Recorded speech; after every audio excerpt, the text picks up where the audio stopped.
Hello everyone, before this video starts, I would appreciate if you guys would leave a like and subscribe, since your support means the world to me and allows me to make these types of videos. Now let's get into the video. Jack, my 11-year-old son, blindsided me one day when he asked if we could go camping. I nearly spit out my lukewarm coffee in surprise. This was coming from the same kid who complained about the sun's brightness at soccer practice and whined about mosquitoes at night. So when he suddenly expressed interest in camping, I couldn't help but chuckle. It was such a far cry from his usual pastime of being glued to anything with a screen. We were hanging out by my truck one morning, talking about school, when Jack first mentioned camping. He nudged a pebble along the dry road, his gaze fixed on the ground. "Hey, Dad," he began hesitantly. "Think we could go camping sometime?"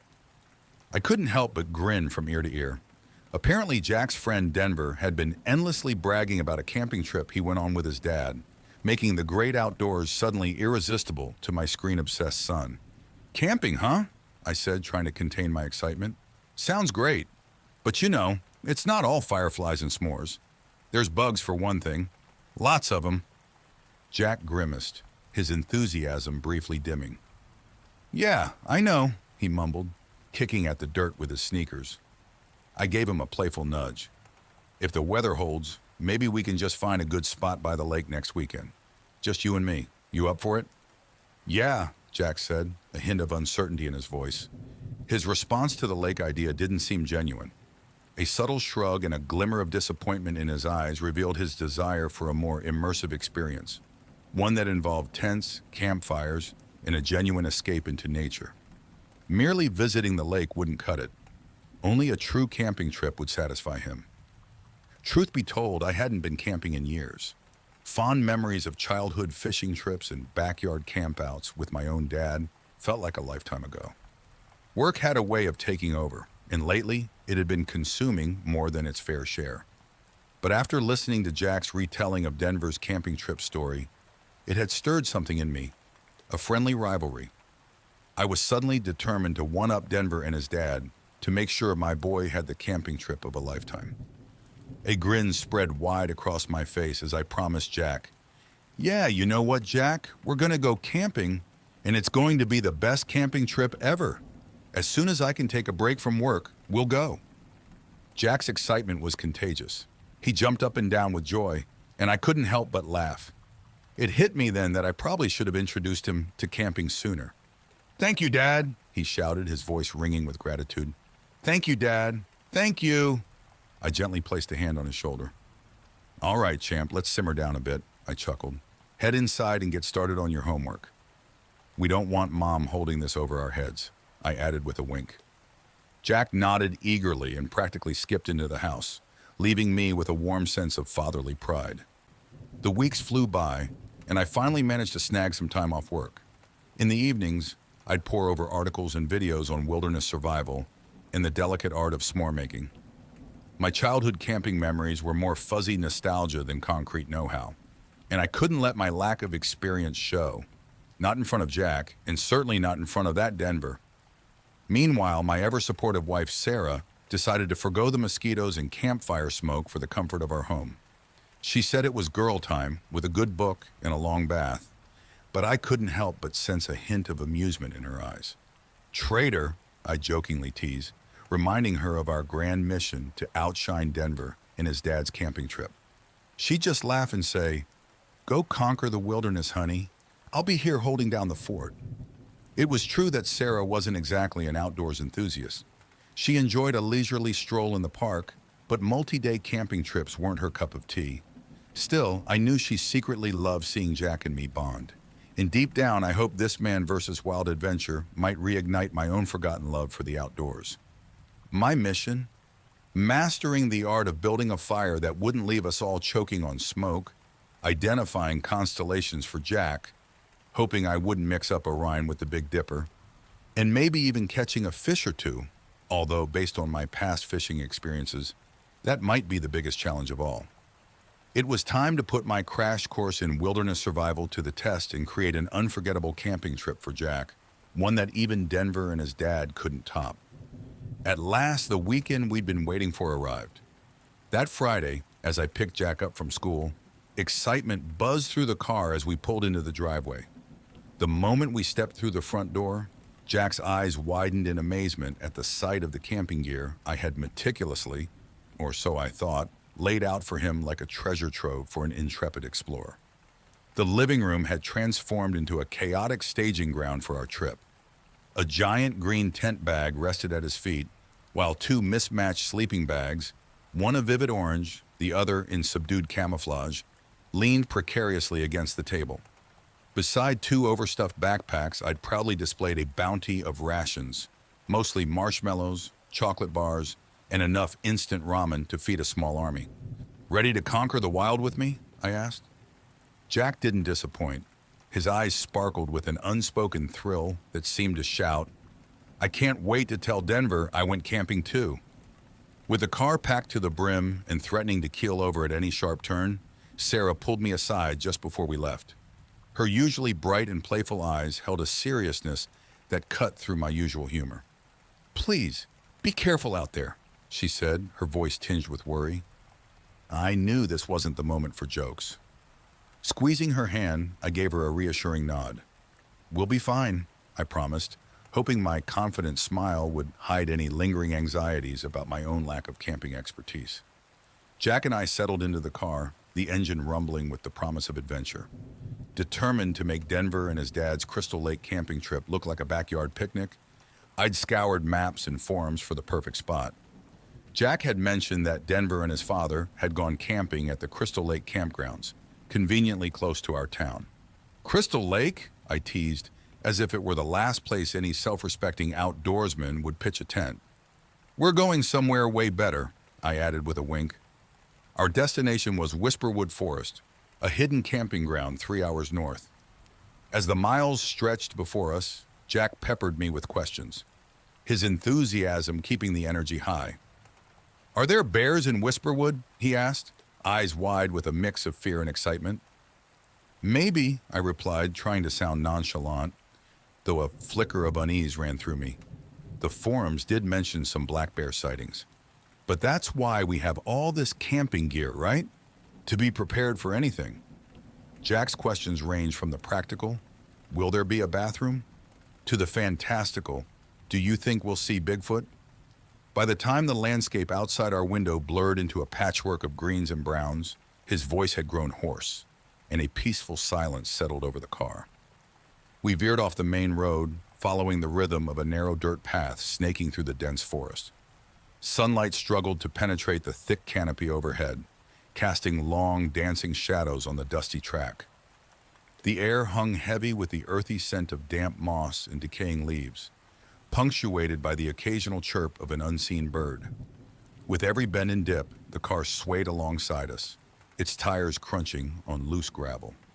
I caught a glimpse of Jack in the rearview mirror, his head bobbing with every bump, his eyes wide with anticipation and fixed on the passing scenery.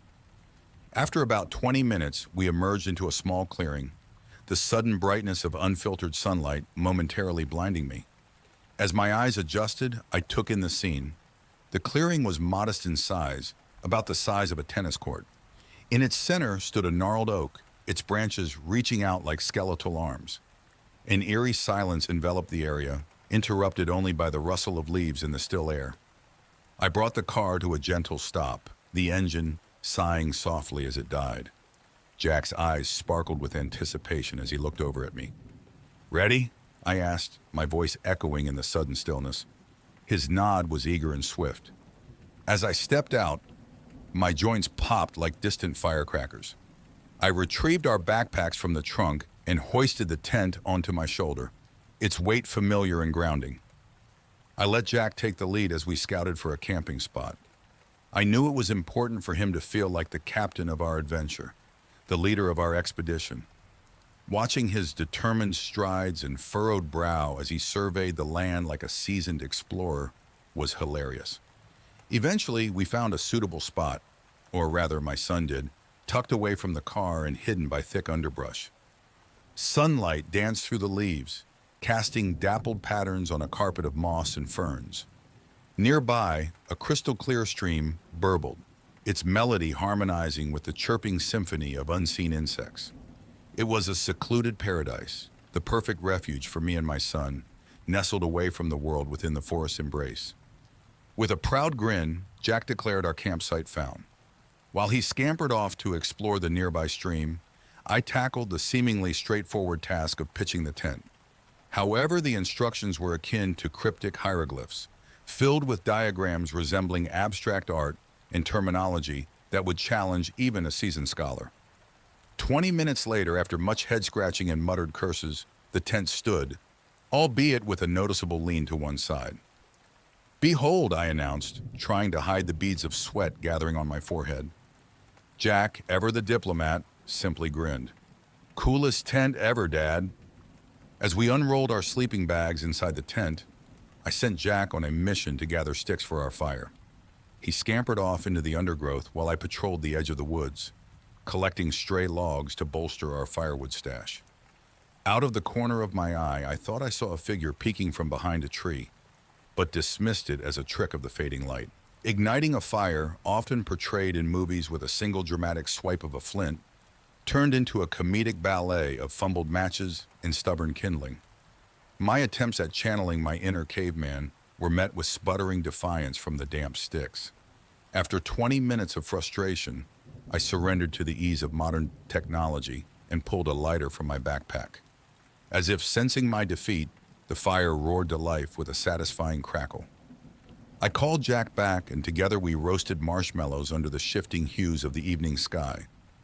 As the sun began its slow descent, painting the sky with fiery shades of orange and red, we shared stories and laughter, leaving behind the worries of city life for the simple joy of being together in the wild.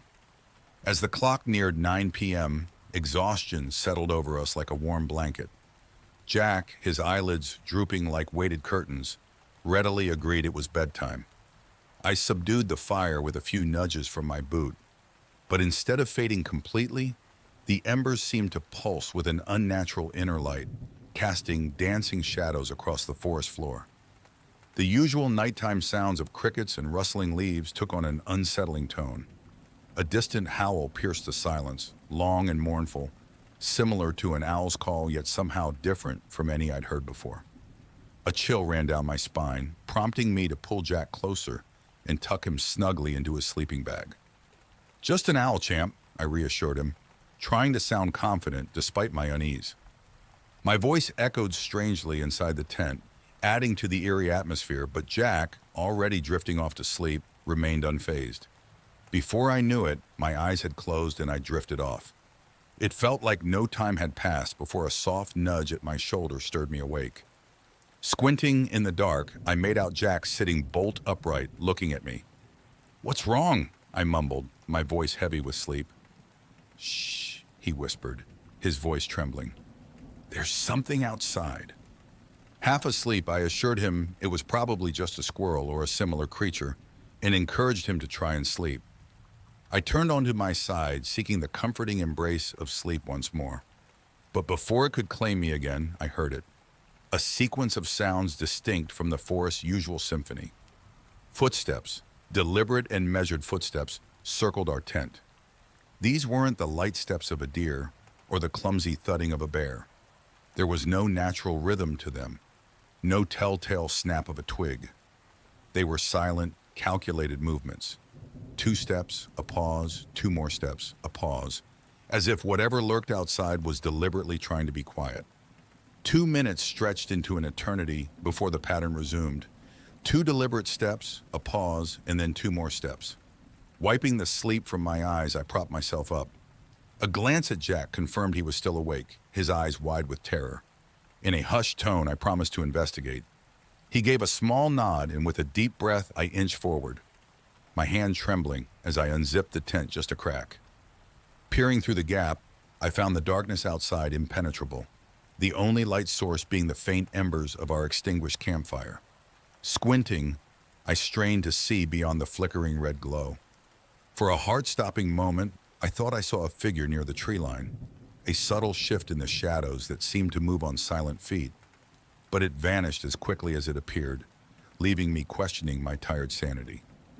Turning back to Jack, I forced a reassuring smile. Everything's okay, champ. Go back to sleep. Whatever lurked outside wasn't any creature I recognized, and it showed no signs of leaving. As we settled back into our sleeping bags, a sudden noise shattered the silence, jolting me awake. It wasn't the familiar rustle of leaves or the distant hoot of an owl. This was a sharp crack, a deep resonant snap of a fallen branch, weighty and too close for comfort. A cold sweat instantly coated my skin. Whatever had caused that sound was heavy. Quietly, I rose from my sleeping bag, the tent floor feeling small and exposed beneath me. Retrieving my flashlight, I unzipped the tent fully with deliberate care. The chilly night air rushed in, stealing my breath momentarily. With trembling hands, I switched on the flashlight and swept its beam across the surrounding woods. The once familiar trees now loomed ominously in the darkness. Shadows danced and twisted in the flickering light, playing tricks on my already rattled mind. I scanned the forest floor for any sign of the creature, a footprint, a snapped twig, but found nothing. Yet just beyond the flashlight's reach, a glimmer caught my eye, a subtle movement, a flash of reflection. I focused the beam in that direction, my heart pounding, but saw only the swaying branches of a nearby pine. Convinced the source of the noise was ahead of me, I had turned away from the tent. However, the sound of leaves crunching behind me shattered that assumption. Whirling around, I aimed the flashlight toward the tent, partially illuminating my son, who sat upright with a confused expression. Whatever had made the noise remained out of sight. I had almost convinced myself it was merely a curious animal nosing around behind our tent. Just as I was about to dismiss the fear and retreat into the safety of the tent, ready to label the sounds as harmless, the source of the noise revealed itself.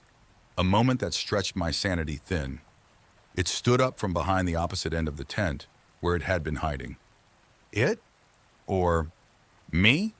No. Standing over the tent, partially bathed in the weak glow of my flashlight, it defied all logic and reason. Even as I stared directly at it, my mind struggled to accept what my eyes were seeing.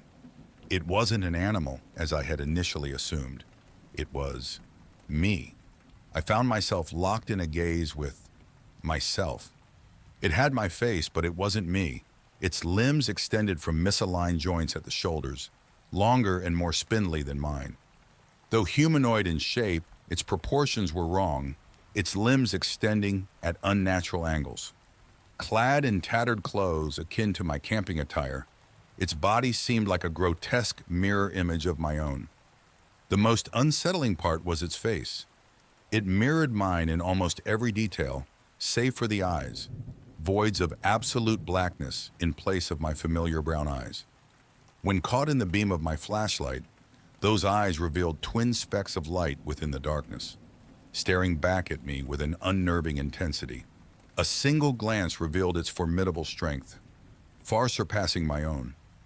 Its arms, thick with sinewy muscle, bore the unmistakable markings of a life lived in the wilderness. These were not the sculpted muscles of a gym-goer, but the rugged strength forged by the trials of nature itself. Mountains climbed, rivers crossed, battles waged against the elements. As its mouth contorted grotesquely across its face, the skin splitting like parched earth, a wet tearing filled the night air, an agonizing sound that sent a primal scream echoing through my mind. The chill of the night was now a distant memory, replaced by a fear so profound it threatened to immobilize me. Suddenly, a voice pierced the silence, a small, vulnerable voice belonging to Jack, calling out from within the tent, asking if I could see anything. At the sound of his voice, the creature's attention shifted sharply toward the tent. It leaned in, drawn by Jack's innocence. Its already unnaturally wide mouth stretched further, the lower jaw unhinging to an impossible length, revealing a menacing row of needle-like teeth. The thing raised its elongated arm, which moved unnervingly stiff and jerky, like the movements of someone who hadn't felt flesh beneath their fingertips for years. I could see each joint crackle and pop as it extended its arm. I was confused as to what it was doing, but then realization hit me. Instinct took over. I plunged my hands into the tent, grabbing Jack and yanked him out with all my strength. Yanking him from the tent, we stumbled out, the ground a sickening blur beneath my feet. We landed in a heap, the sound of ripping fabric filling the air as the creature tore through the tent like a child ripping through tissue paper. The metallic tang of blood, sharp and acrid, filled my nostrils. I covered Jack's mouth with my hand, feeling his tears against my skin. We lay there in silence, watching the thing eviscerate our tent. Amidst the chaos, my bag was flung towards us. Recognizing it, I rummaged through it until my fingers closed around the car keys. Leaning close to Jack, I told him when I gave the signal, I wanted him to run for the car. In the tense silence that followed the creature's assault, a distant noise momentarily captured its attention. Seizing the opportunity, I whispered to Jack, "Run!" We sprang up and bolted towards the car, the creature's piercing shriek chasing us from behind. My lungs burned, my legs screamed in protest, but I pushed on, fueled by a primal urge to protect my son. Reaching the car, I fumbled with the keys, the creature's rasping breaths hot on my neck. With a satisfying click, the door unlocked. We tumbled inside, slamming the doors shut just as the creature lunged forward, its fingers scraping against the metal. With trembling hands, I turned the key in the ignition, the engine roaring to life. In the dim light, I could see the creature standing mere inches from the car, its grotesque smile contorted in what seemed to be frustration. With a surge of adrenaline, I shifted into reverse, then spun the car around, tires churning the earth as we sped down the trail. We didn't stop until we got home.